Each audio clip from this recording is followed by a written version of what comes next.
నిజమైన ప్రభుత్వం కాంగ్రెస్ ప్రభుత్వం అని చెప్పుకోక తప్పదు.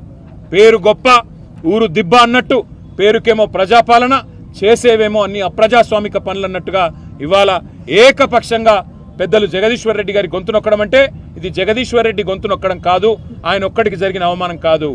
ఈ రాష్ట్రంలోని రైతాంగం తరపున, ఈ రాష్ట్రంలోని ఆడబిడ్డల తరపున నెలకు 2500 రూపాయలు కావాలని గొంతు విప్పినందుకు, రాష్ట్ర రైతాంగం తరపున రుణమాఫీ జరగలేదు అని చెప్పి ప్రశ్నించినందుకు, రాష్ట్ర రైతాంగం తరపున ఎండుతున్న పంటల విషయంలో మా పార్టీ తరపున ప్రభుత్వాన్ని నిలదీసినందుకు, రాష్ట్ర పేదవాళ్ల తరపున పెంచని పెన్షన్ల గురించి, అమలు కాని 6 గ్యారంటీల గురించి, 420 హామీల గురించి ప్రశ్నించినందుకు తట్టుకోలేక ఈరోజు ప్రభుత్వం ఒక కుయుక్తితో మా సభ్యుడిని సస్పెండ్ చేసింది. అందుకే నిరసనగా మేమందరం కూడా ఇక్కడ కూర్చున్నాం.